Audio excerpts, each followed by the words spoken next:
할렐루야. 하나님께서 저와 여러분들에게 또 좋은 날을 허락해 주셨습니다. 뭔가 목적이 있어서 우리 주님께서 저와 여러분들에게 하루를 허락해 주셨는데요. 그 주님의 뜻이 무엇인지를 알아나가기 위해 몸부림치는 저와 여러분들이 다 되시기를 우리 주님의 이름으로 축원합니다. 오늘 우리에게 주실 하나님의 말씀은 창세기 42장 36절로 38절입니다. 창세기 42장 36절로 38절 제가 봉독해 올리겠습니다. 그들의 아버지 야곱이 그들에게 이르되 너희가 나에게 내 자식들을 잃게 하도다. 요셉도 없어졌고 시므온도 없어졌거늘 베냐민을 또 빼앗아 가고자 하니 이는 다 나를 해롭게 함이로다. 르우벤이 그의 아버지에게 말하여 이르되 내가 그를 아버지께로 데리고 오지 아니하거든 내 두 아들을 죽이소서. 그를 내 손에 맡기소서. 내가 그를 아버지께로 데리고 돌아오리이다. 야곱이 이르되 내 아들은 너희와 함께 내려가지 못하리니 그의 형은 죽고 그만 남았음이라. 만일 너희가 가는 길에서 재난이 그에게 미치면 너희가 내 흰 머리를 슬퍼하며 소올로 내려가게 함이 되리라. 아멘. 하나님의 말씀입니다. 오늘은 이 말씀을 통해서 노심초사하지 말아라. 노심초사하지 말아라. 이런 제목으로 하나님의 말씀을 나누도록 하겠습니다. 금년도에는 코로나19로 인해서 4년마다 빠짐없이 개최되었던 올림픽조차 열리지 못하게 되었습니다. 지난 7월 일본 도쿄에서 열릴 예정이었으나 코로나19로 인해서 결국 열리질 못하게 되었죠. 아마도 내년도에 이렇게 내년도로 미뤄졌기 때문에 내년도에 열려야만 하지만 코로나가 종식되지 못한다면 2차 세계대전으로 1940년에 올림픽이 열리지 못한 것과 마찬가지로 내년도에도 열리지 못할 가능성을 배제할 수도 없습니다. 올림픽 경기를 보게 되면요, 수많은 경기가 나오죠. 수많은 종목이 있습니다. 수많은 종목이 있어요. 저는 그 가운데 이 허들 경기 같은 경우에는요, 좀 찾아서 챙겨보는 경우예요. 일부러 여러분 제가 찾아서 챙겨봅니다. 남자는 110m이고 여자는 100m 경기인데요. 중간에 허들이 10개가 놓여 있죠. 그런데 혹시 여러분들은 그 허들의 높이가 과연 어느 정도인지 아십니까? 허들의 높이. 남자용 허들은 1m가 조금 넘습니다. 반면에 여자용 허들은요, 84cm라고 해요. 그게 국제 규격입니다. 우리는 주로 TV에서 각국의 국가대표들이 쉽게 허들을 넘기에 그 허들 경기가 굉장히 쉬운 경기처럼 여기기 쉬우나 빨리 달리면서 10개의 1m가 넘는 허들을 건너뛴다는 것은 일반인들이 결코 쉽게 할 수 없는 경기임을 보여주는 것이죠. 그러다 보니 선수로 할지라도 종종 허들을 넘어뜨려서 속도가 줄어드는 경우들을 종종 경기에서도 보게 됩니다. 저는 이런 허들 경기를 보면서 우리 인생을 생각해 보는 것 같아요. 생각해 봅니다. 우리 인생을 생각해 보는 것이죠. 허들 경기에 참여한 선수들은 눈에 보이는 허들을 건너기도 쉽지 않은데 우리의 인생은 눈에 보이지도 않는 수많은 허들, 즉 장애물들을 만나게 되죠. 그러기 인생을 살다 보면 예상할 수도 없는 여러 장애물도 인해서 굉장히 고통을 당하곤 합니다. 여러 장애물들을 만나잖아요. 장애물 하나를 건너게 되면 또 다른 장애물이 있습니다. 이 장애물의 연속이에요, 연속.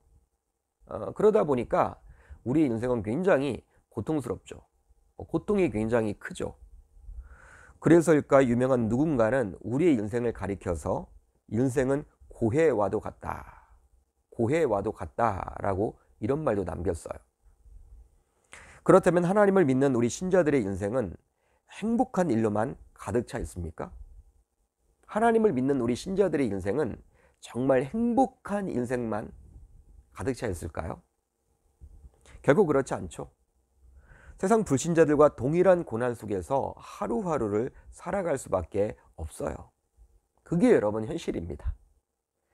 오늘도 우리는 이 말씀과 함께 하루를 시작하고 있지만 오늘 하루에도 어떤 장애물들을 만날지 우리는 예상할 수가 없어요. 예측할 수가 없습니다.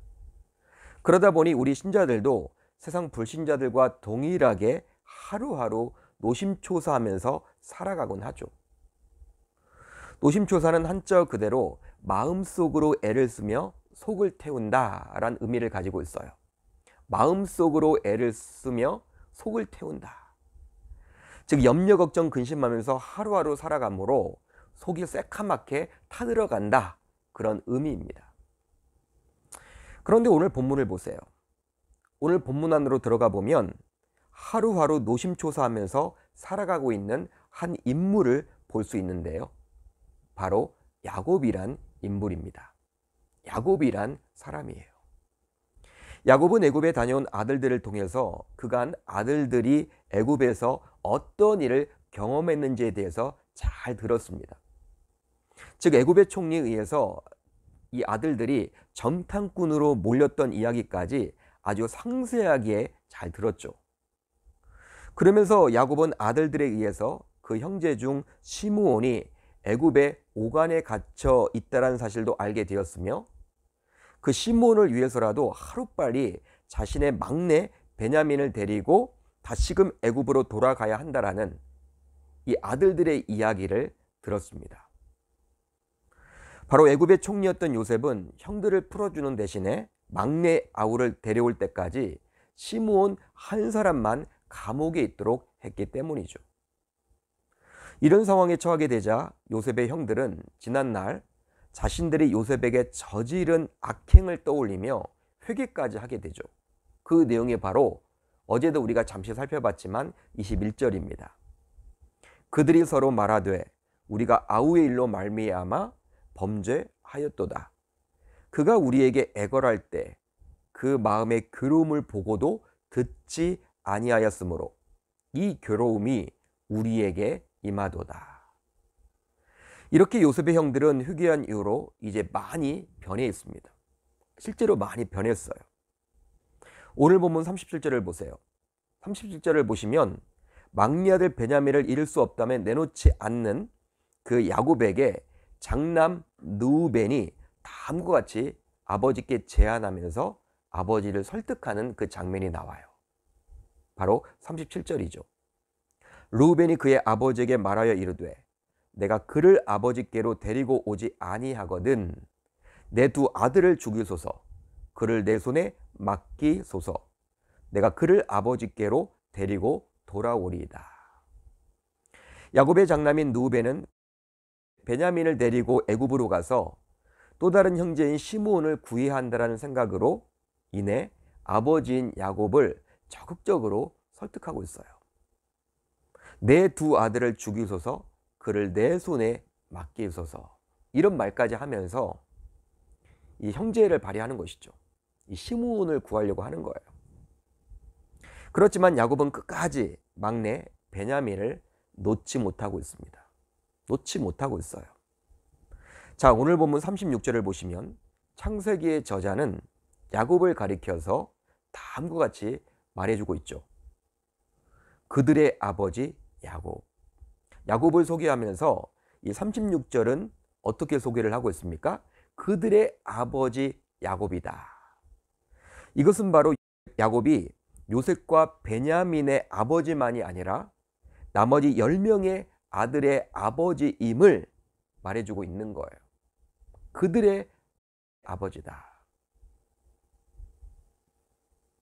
그러나 계속해서 말씀을 보게 되면요. 야곱은 자꾸 편을 갈라서 말씀을 하고 있죠. 말을 하고 있어요. 여러분 계속 36절을 보시면 또 이렇게 나오죠. 그들의 아버지 야곱이 그들에게 이르되 너희가 나에게 내 자식들을 잃게 하도다. 요셉도 없어졌고 시몬도 없어졌거늘 베냐민을 또 빼앗아 가고자 하니 이는 다 나를 해롭게 함이로다. 너희가 나에게 내 자식들을 잃게 하도다. 이 말은 바로 야곱이 자신의 아들들에게 하는 그런 말인데요.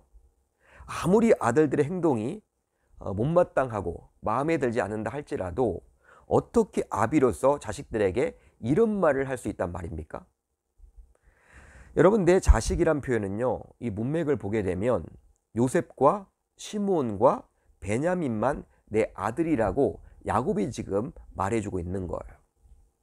나머지 아들들은 자기 아들이 마치 아닌 것처럼 이야기를 하고 있는 것이죠. 참 야곱의 모습을 보면서 우리들은 안타까움을 느끼게 됩니다. 참 안타깝죠.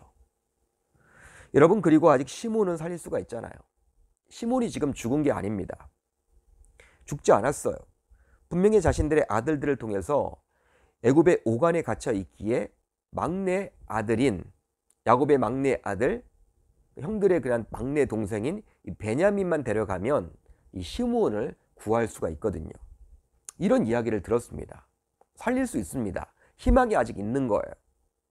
그러나 야곱이 시므온도 없어졌거늘 이라고 말을 하므로 이미 죽은 것처럼 말하고 있음으로 인해 결코 막내 베냐민은 내주지 않겠다라는 이 아버지 야곱의 의지를 내비친 것으로 볼 수 있겠죠. 더욱이 38절을 보세요. 38절을 보시면 야곱은 다음과 같이 말을 해주므로 베냐민만을 붙들고 노심초사하고 있는 그 모습을 깨닫게 됩니다. 38절, 야곱이 이르되 내 아들은 너희와 함께 내려가지 못하리니 그의 형은 죽고 그만 남았습니다. 만일 너희가 가는 길에서 재난이 그에게 미치면 너희가 내 흰 머리를 슬퍼하며 수울로 내려가게 함이 되리라. 즉 야곱은 아직 일어나지도 않은 일에 대해서 미리 그를 예상하고 흰머리가 난 자신을 슬픔 가운데서 죽게 만들 것이라고 지금 말을 하고 있는 거예요. 자신의 걱정을 지금 내비치고 있는 것이죠. 사랑하는 성도 여러분, 이런 야곱의 모습을 보면서 우리들도 혹시 아직 일어나지도 않은 일에 대해서 노심초사하고 있지 않은지 자신의 모습을 점검해 봐야만 할 줄 믿습니다.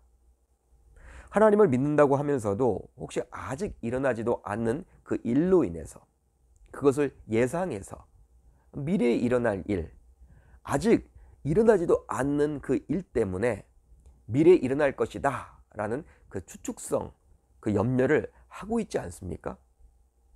하나님을 믿는다고 하면서도 혹시 아직 일어나지도 않는 이런 일들로 인해서 무언가 불안하고 염려하고 두려워하고 있다면 오늘 본문에 나오는 야곱의 모습과 별반 다를 바가 없는 것이죠.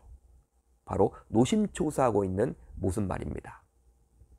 따라서 오늘 하루는 다음의 말씀을 꼭 기억하며 노심초사하지 않고 살아가겠노라고 다짐하는, 결단하는, 또 행동에 옮기는 저와 여러분들이 다 되셔야 할 줄 우리 주님의 이름으로 축원합니다. 바로 이사야 43장 1절 말씀인데요. 제가 읽어드립니다. 야곱아, 너를 창조하신 여호와께서 지금 말씀하시느니라.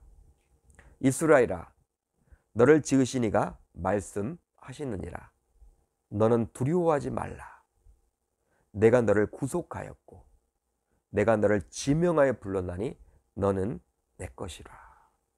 너는 내 것이라. 바로 하나님께서 너는 내 것이다. 너는 내 소유야. 무엇 때문에 두려워하고 있니? 나에게 다 맡겨. 이런 말씀을 해주고 있습니다.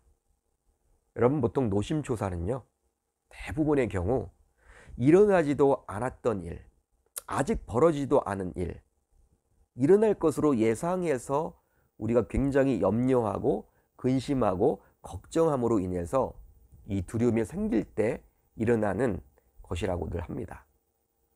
노심초사. 하나님을 믿는 저와 여러분들 모두 이 말씀을 통해서 야곱과 같이 노심초사하지 않았으면 좋겠고요. 야곱의 모습을 보면서 참 노심초사를 하고 있잖아요.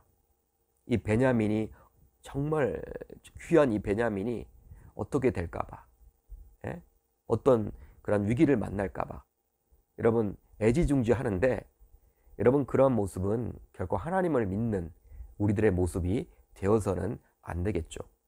저와 여러분들 모두 오늘 말씀을 꼭 기억하셔서 노심초사 안 할 수 있기를, 노심초사하지 않을 수 있기를 우리 주님의 이름으로 축원합니다. 자, 이제 합심으로 기도할 텐데요. 아직 일어나지도 않은 일에 대해 노심초사하지 않고 살아가기 위해 나는 하나님의 소유임을 반드시 인식하며 살아가도록 하옵소서. 이게 바로 첫 번째 기도 제목입니다. 두 번째 기도 제목은 코로나19로 인해서 신앙에서 멀어진 다음 세대 학생과 어린이들을 위해서 기도하면 좋을 텐데요.